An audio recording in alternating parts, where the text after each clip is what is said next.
Good afternoon, everybody. Welcome to our Food Safety Culture webinar this afternoon.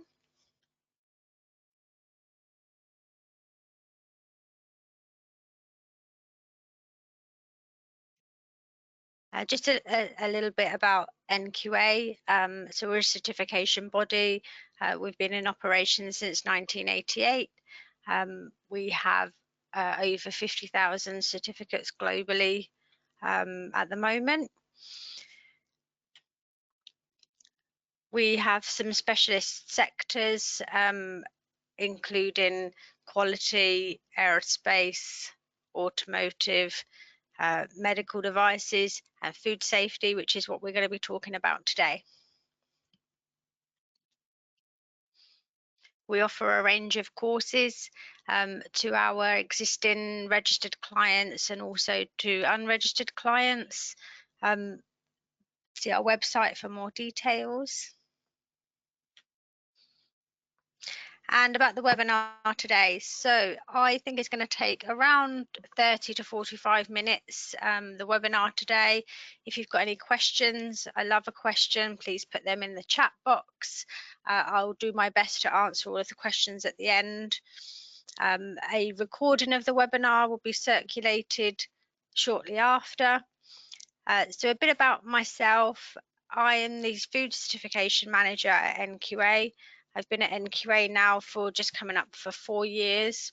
I've worked in the certification industry for over 17 years now, mostly specialising in food safety, from farming standards all the way to retail and catering.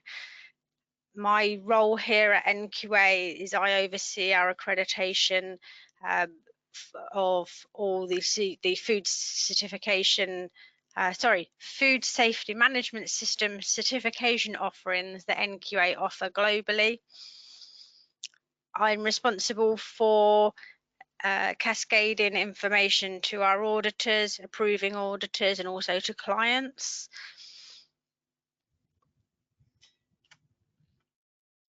What will we learn today? So I'm hoping that by this webinar you will understand the concept and importance of food safety culture, and how the culture of an organisation can affect product safety. And I want to share some tips and techniques with you to help create a healthy food safety culture. What is food safety culture? The GFSI's working group definition is that food safety culture is shared values, beliefs, and norms that affect mindset and behaviour toward food safety in, across, and throughout an organisation.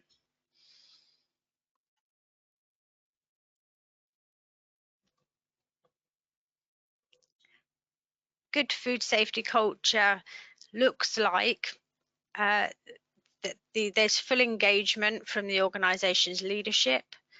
Leadership understand their responsibilities of food safety. Employees understand their individual responsibilities and how their responsibilities affect the whole organisation on a wider scale. Employees feel welcome and encouraged to feed back issues, no matter what the consequences. Issues are identified in-house and properly managed before they go externally. There's good perception from both internal and external parties, and there's a positive brand image.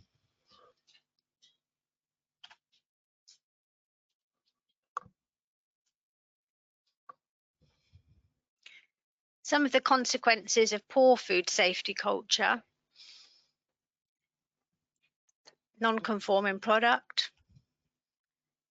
customer complaints, brand damaging media, product recalls, food fraud incidents, food defense incidents, inefficiency, organizational or process inefficiency, loss of certification, high staff turnover, loss of knowledge and expertise, employee lack of responsibility, and profit loss.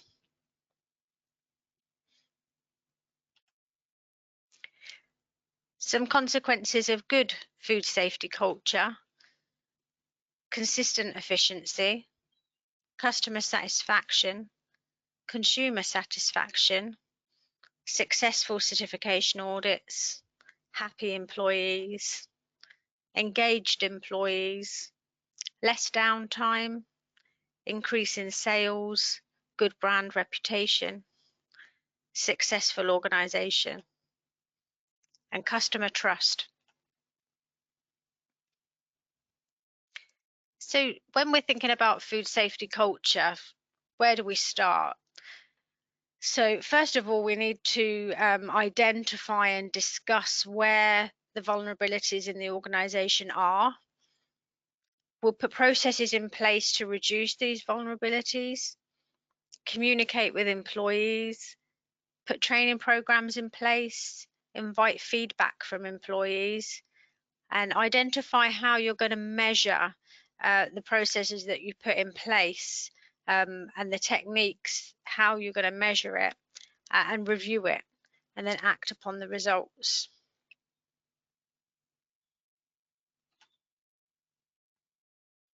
Think about food defense. Are there honest mistakes, food fraud, or is it just bad behavior? Are these your vulnerabilities?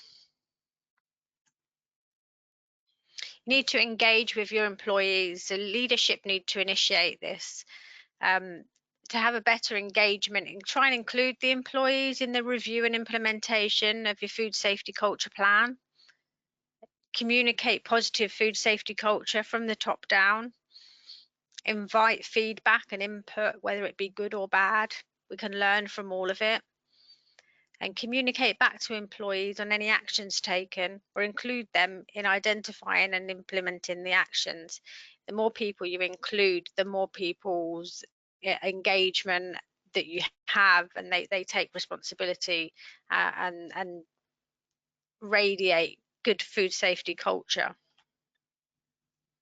Think about doing employee surveys, have working groups, practice what you preach. It's okay if something went wrong. Encouraged, as a business, it's okay if it goes wrong, or it's okay if you see something that is not quite right, but let us know about it so we can do something about it. Learn from these mistakes or near misses. And leadership, invite the feedback. So you can have your working groups, you can have your employee surveys, but leadership need to be fully involved and engaged in creating and maintaining good food safety culture.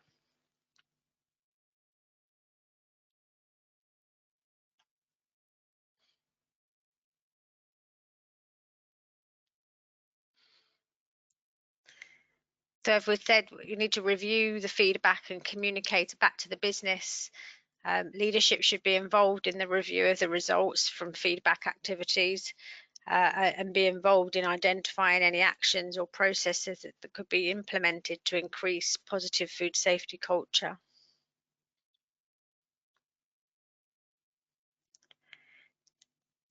This could be communicated in team meetings, newsletters. There could be a suggestion box. There could be rewards for bringing things to issues or potential issues to leadership's attention. Again, leadership engagement. Leadership need to be involved in this. You could have a food safety culture team and give feedback on any information that you or anything that you implement that you think that you could share with the business that could help to create a positive food safety culture. Think about food safety culture when you review complaints and non-conformities.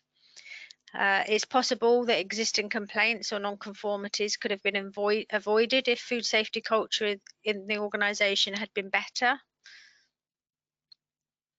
When you're doing your root cause analysis, when you're reviewing complaints or non-conformities, consider if it could actually be the root cause could be that there's poor food safety culture within the organisation.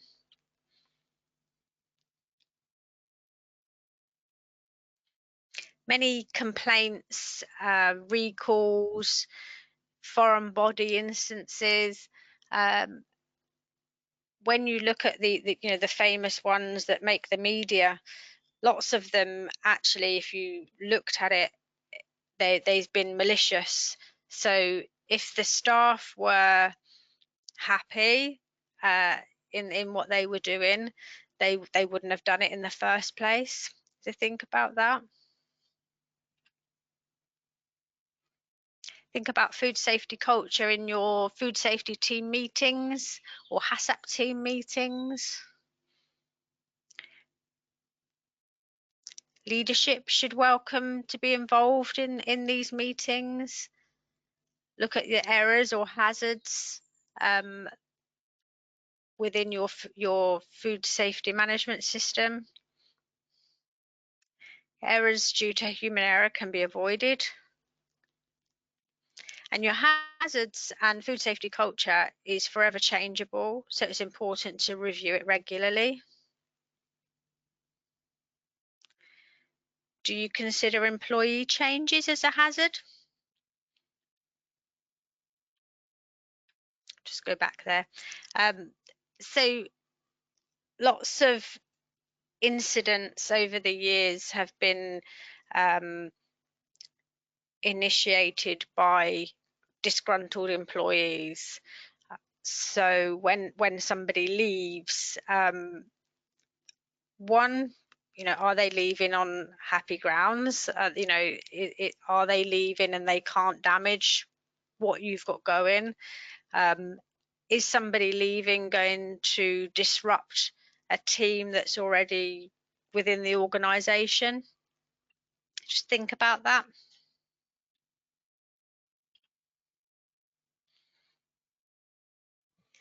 Think about your food safety culture at management review.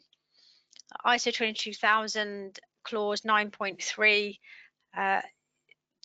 the requirements require you to look at changes in internal and external issues, monitor and measuring results, non-conformities and corrective actions, review of risks and opportunities, the adequacy of resources, emergency situations, including recalls and withdrawals, and relevant information obtained through external and internal communication, and also opportunities for continual improvement.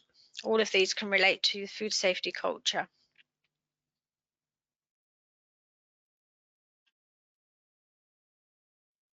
So in summary, if we go back to the Plan, Do, Check, Act process-based review, so plan, leadership to initiate, discuss your vulnerabilities and threats, create a platform to engage with employees.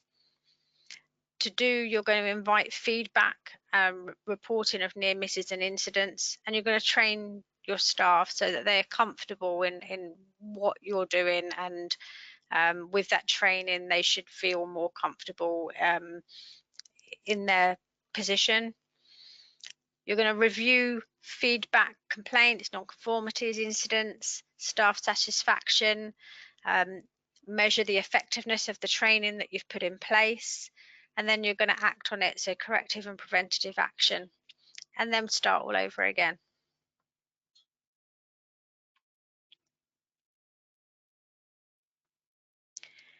So how will food safety culture be audited in my third-party food safety audit? So when we're looking at leadership, which section 5 of ISO 22000 and FSSC 22000, we'll be looking at food safety culture and how leadership oversee this. We're going to be looking at communication channels, both internally and externally, the training to your employees, performance measuring,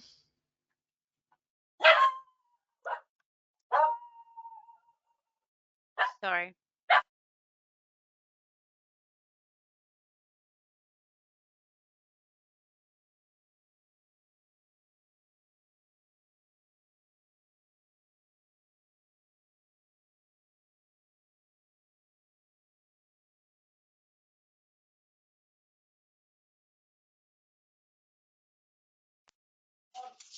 Sorry about that. Dog barking. Employee interviews, we're going to be assessing how happy employees are and how the culture is, how aware they are of their responsibilities, how they aware they are of the responsibility of food safety and safe product.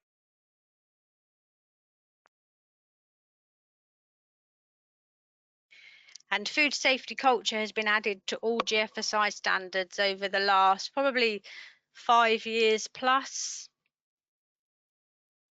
So BRC, IFS, FSSC, Global Gap have all SQF have all had clauses and requirements added for auditors to assess the healthiness of your food safety culture. And we've got through that super quick. So does anybody have any questions? I'm sorry, I know I speak really fast and I said I was going to go slower and I didn't.